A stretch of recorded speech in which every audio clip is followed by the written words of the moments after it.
Hey everyone, welcome back to The Checkup, our podcast at Crawford Memorial. I have with me today two guests and hopefully one who'll be joining us very soon. Dr. Riley got caught with a patient, so hopefully he'll be along shortly. But I have with me returning to the podcast today is Dr. Scott, and with him is Dr. Kunzelman, both of our general surgeons here at the hospital. So welcome. Thank you so much. All right. Today's topic is gut health. So on my Instagram, on my social media feed, I see that everywhere. Every influencer on the country is talking about gut health and how to keep your gut healthy and what you should and shouldn't do. But I think when people talk about it, like on social media and the TV, they're talking about taking your probiotics and this, that, and the other. But I think all of you see a broader picture. So when you hear the term gut health or talk about keeping your gut healthy, what do you think of? And why is maybe what you're seeing more important than some random person on YouTube telling me? Well, the good health is, you're comfortable, your bowels move. Uncomfortable is when, I don't have a bowel movement for 1, 2, 3 weeks at a time. That's uncomfortable. That would be, straining to have a bowel movement. A lot of people are embarrassed to talk about their bowels. That's what we do every day, so it doesn't bother us. That's the main thing. And the other people, that's the other extreme. I have diarrhea all the time. There's lots of things that can cause diarrhea. It can be embarrassing. It gets to where you can't go outside of the house because you know what's going to happen. So it can vary quite a bit. No, that's, I think, a great answer. The comfort of how often you have a bowel movement. And interestingly, the range of bowel movement frequency that can be normal for folks is anywhere from 1 bowel movement every 7 days to 7 bowel movements a day. And so that's quite a range. That's what I was going to say. And, wow. And it just depends on the person. For one person, a particular frequency will be just fine. And for another person, that same frequency will have them uncomfortable. So yeah, that's about the only thing I really think of when I think of gut health is if people are comfortable. What's on social media, there's lots of other stuff. But there are some benefits to the probiotics. Mm-hmm. You know about those. Yeah. I take probiotics. Mm-hmm. There's one that's designed more to help like inflammatory bowel disease and that type of thing. It's supposed to help decrease the flare-ups and stuff like that. So there's some research on. Some of the research is kind of hard to find. There's some, you can look in several of the journals like JAMA and New England Journal of Medicine. A lot of them are around like infections like Clostridium difficile. That's a bacteria that can be life-threatening. Your bowel can swell up and you can get a necrotic. It's like a flesh-eating type bacteria. That sounds horrible. And you have to have your colon cut out to save your life. And some people, it's just a diarrhea and we give them an antibiotic and it goes away. Other people, we try one antibiotic, it doesn't work. Or we try another one, it doesn't work. And we've only got a third one to work for it. And if that doesn't work, now they give stool transplants. They've been doing that for 12, 14 years maybe? At least. Like and then it's like, everybody have had a stool transplant. The next day, it's gone. They have diarrhea, like cramping, bloating. Can't get to the bathroom fast enough, and it smells horrible.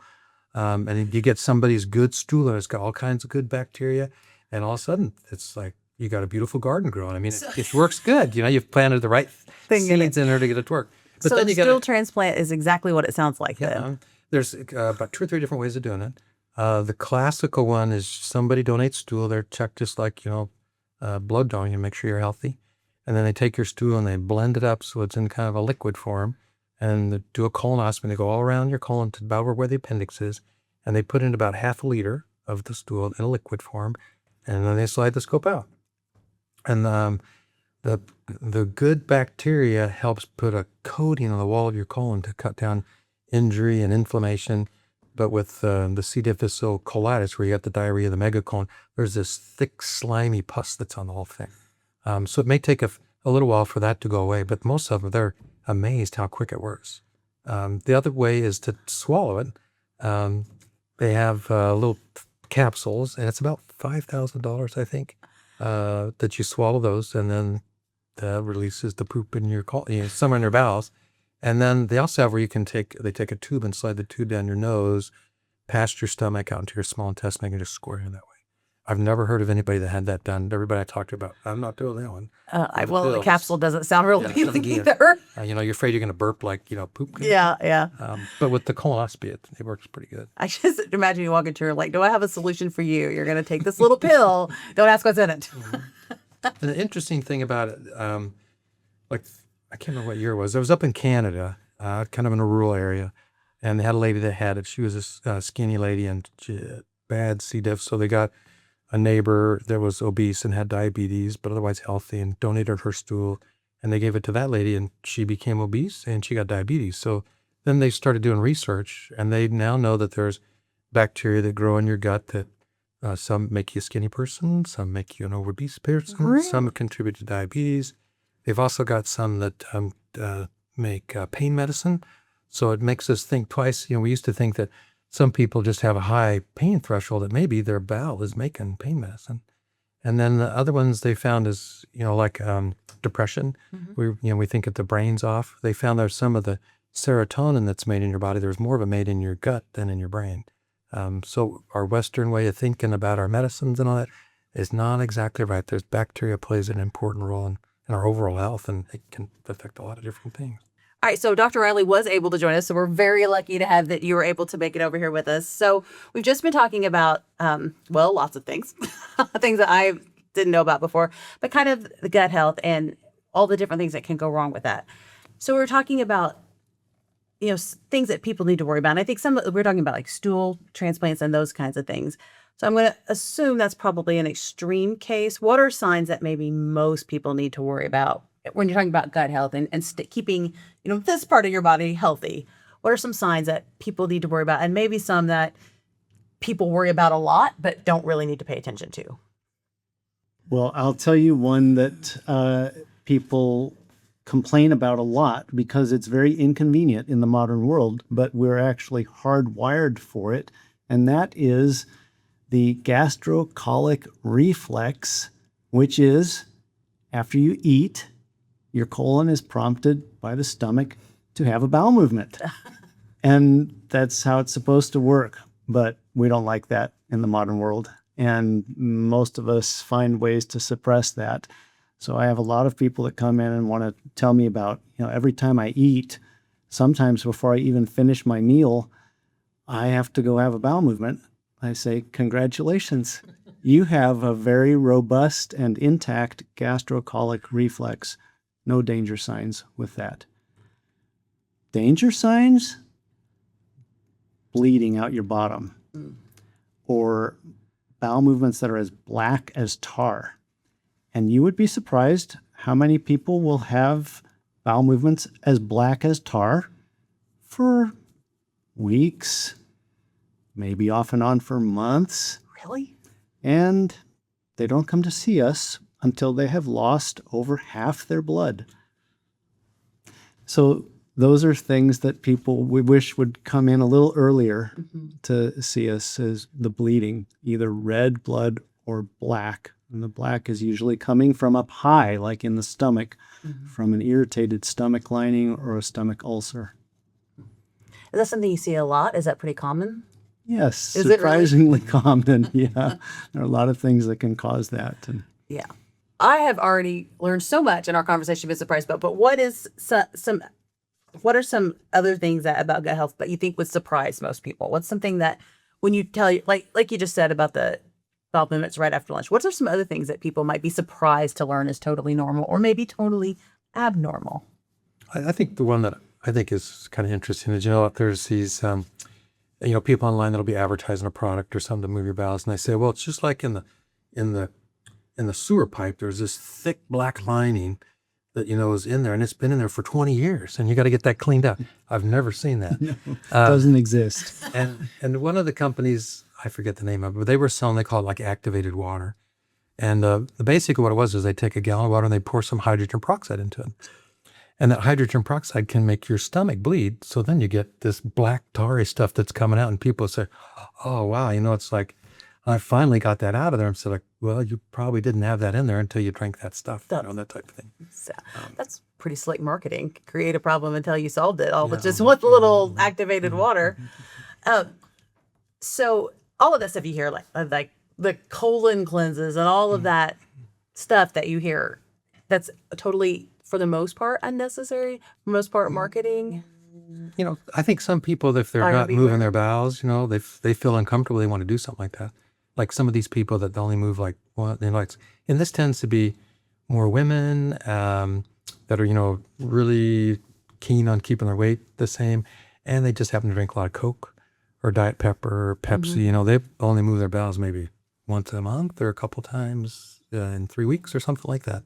So those kind of people, they're not drinking much, so not much is coming out. And so that's part of the problem. But other people, if they're bound up like that and they get a cleanse, they feel better about that.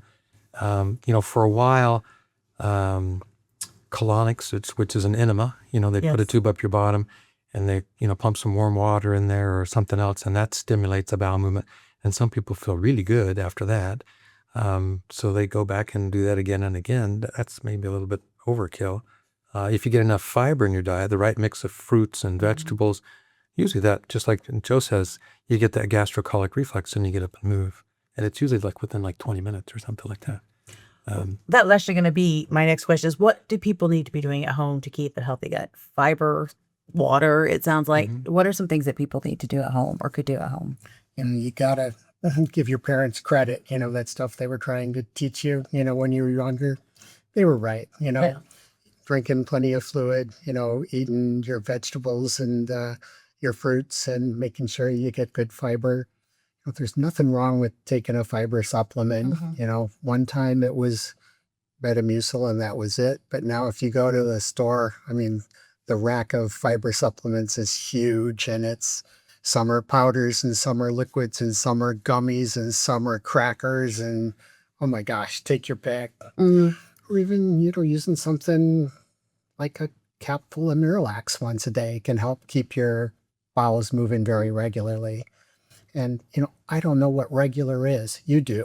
Sure. And I do have some patients that'll come to me and, they're concerned because they only move their bowels once every 5 days. It's like, if it's moving and it's passing and you're feeling fine and the job's getting done, you're good. I don't know who told you couldn't, you had to do it, more often than that, or whatever the magic number is. But what's regular, for me isn't necessarily what's regular for you. And I probably would assume it depends on maybe age, how much you eat, how Active it could you be are. active you are. A lot of different Inactivity factors. Yeah. contributes to slowing your bowels down. Yeah. The other one that's pretty common is people come in, like, this will be younger people mostly, and they'll come in with someone in the family and they'll say, well, I'm having these stomach problems. I'm burping a lot. I got acid coming up. It just aches all the time. And so I say, well, what do you eat? And well, I don't eat breakfast. What do you have? Oh, I have coffee and an energy drink and about 3 Cokes. And then what do you have for lunch? Oh, I might get a donut or a candy bar and 2 Cokes, and then I drink Coke all afternoon, or some other Sure. carbonated beverage. Mountain Dew and Cokes tend to be the worst. And then they're drinking like 1 liter, 2 liters of carbonated beverage, which has carbonic acid in it, that dissolves the limestone and make caves. And they also have, the colas have the phosphoric acid, which if you look at the label, it'll have like a skull and crossbones on that, when you see the concentrate. And I can say, well, we can stop right there. We can go do a scope and I'll tell you what I'll see in your stomach is an irritated stomach, maybe an ulcer, you may have reflux and inflammation of your esophagus. But if you stop drinking that, you're going to go through a caffeine withdrawal for about a week, you'll have a headache, and then the stomach problem will go away about 99% of the time. And some people say, well, I don't believe you. I want a scope. And so we do a scope and that's what we find.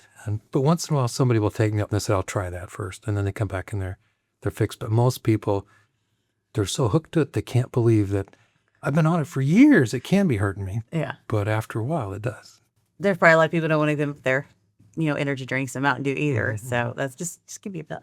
So and we kind of touched on this a little bit ago, but is there a connection between your gut health and things like your mood and your energy and how I think we touched on a little bit of it, but expand on that just a little bit for me.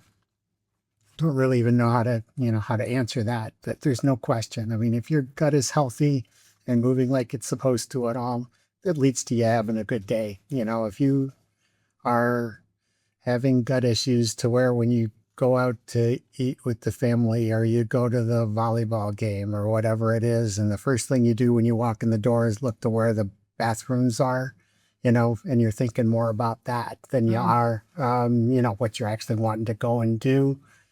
Yeah, it does impact on what you experience during the course of the day. So, I mean, I learned more about the new medicines for gut health and everything by watching the TV commercials at night. You know, there seems to be a new one like every other week, and everybody's focusing on getting you away from the cramps, getting you away from the little bit of diarrhea. You know, you don't have to go to the bathroom 12 times a day, you know, type stuff. I mean, it affects a ton of people. If you could give everyone a piece of advice, what would it be? If everyone, this is my thing I tell all my friends, or this is my best piece of advice for a healthy gut. What would your advice be? I'd say eat healthy foods. Healthy foods, a variety of foods. That's the best medicine for your gut. There used to be a site called choosemyplate.gov that talked about what you should eat.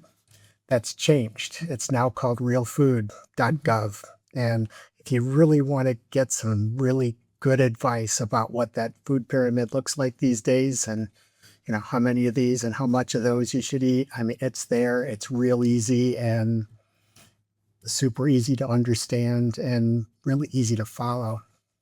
I agree completely with both of them on eating real food and the healthy food, and everybody knows what it is. Sure. It's in the front part of the grocery store where all the produce is.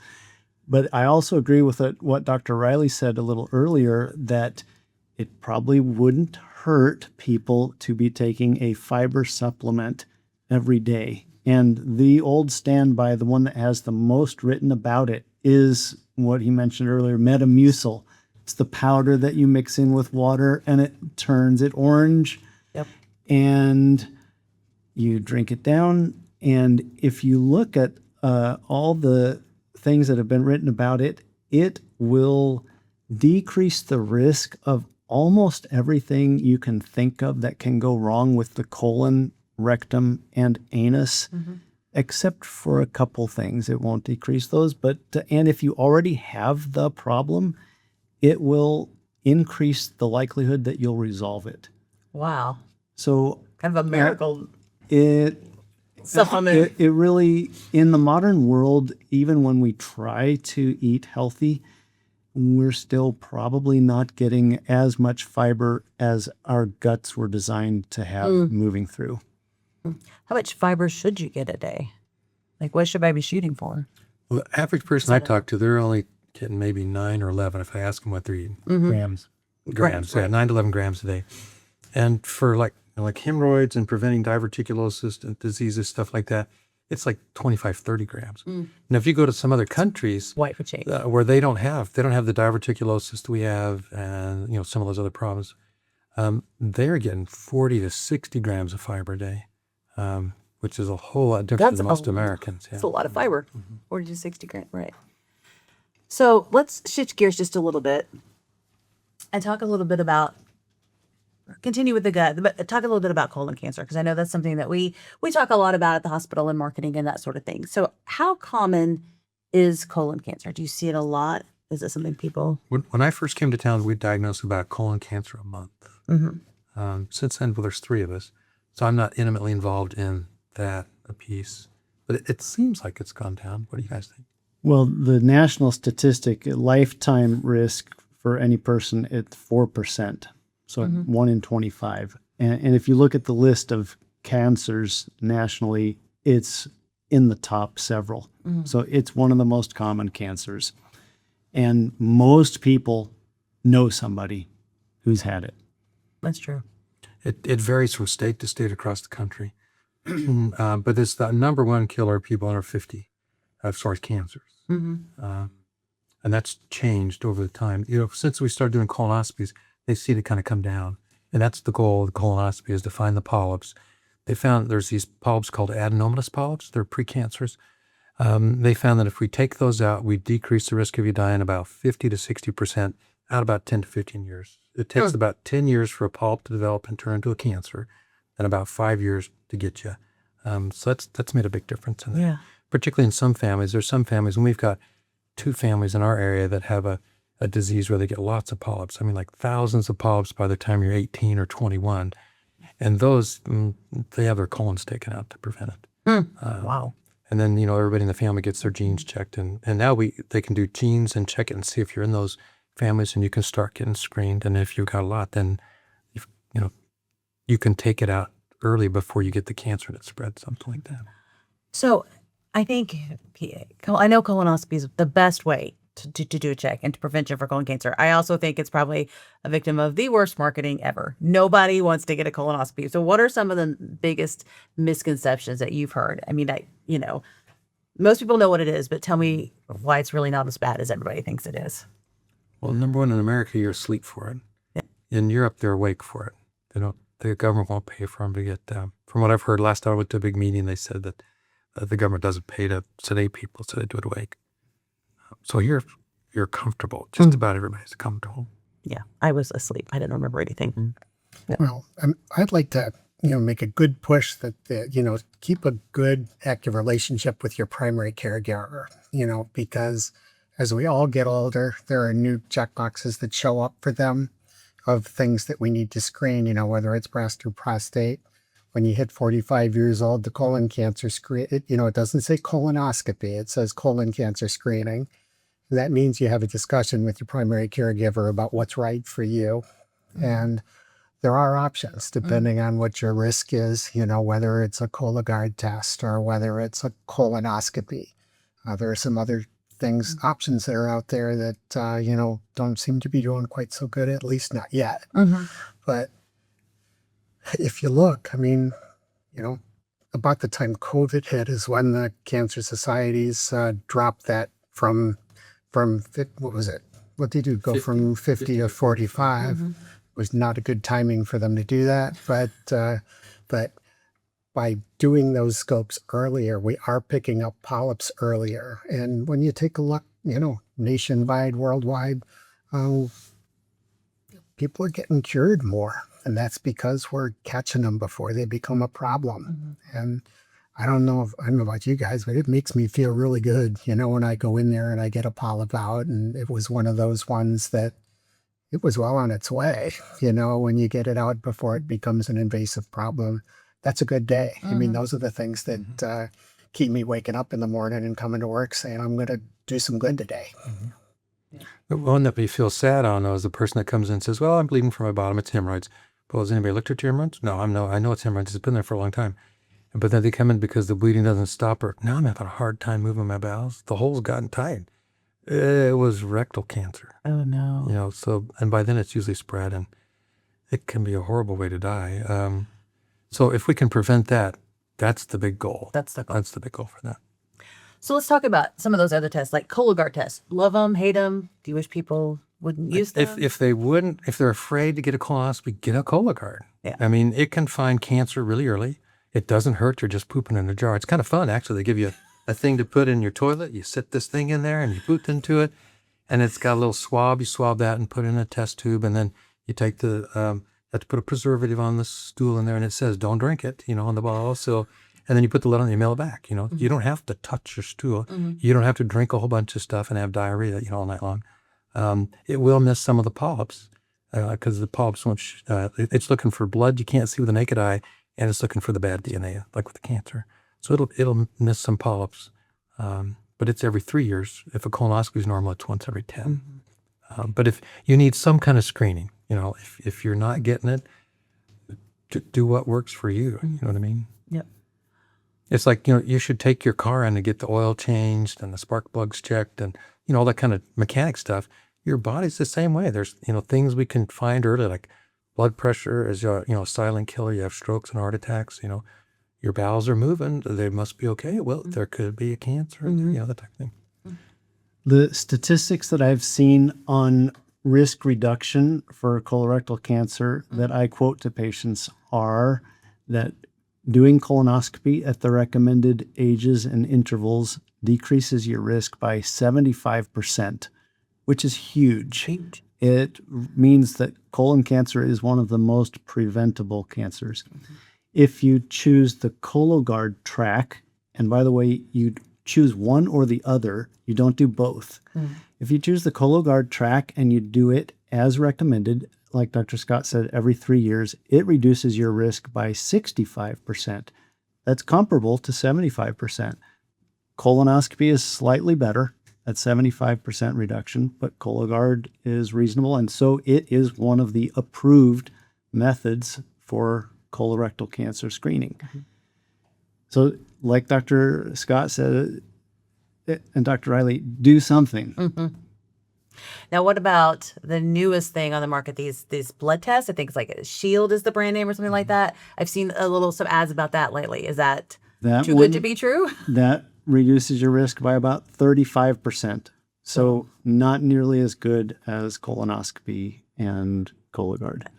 I mean, I gotta be honest. I was pretty excited when I learned that there's actually a blood test out there, that could actually do this. I mean, that could be part of your, the regular blood tests that your primary caregiver are doing for you, right along with a PSA or something, A1Cs, whatever it happens to be. That would be a really cool thing, if it proves to be good and better than nothing. But right now, it's a hard one to recommend, just, do this instead of the others. Yeah. And the other thing, if you have a Cologuard that comes back positive, you need a colonoscopy, to find out why it's positive. I learned so much today. That was so fascinating. And I did get a colonoscopy already, and I can tell you it's not nearly as bad as everybody makes it out to be. So it was actually a relief to have it done and know that everything was okay. So anyway, thank all three of you so much for your time. Hopefully we can do this again. I know we have lots more we want to talk about, so we'll get you back on the podcast again. Thank you so much. Thanks for having us.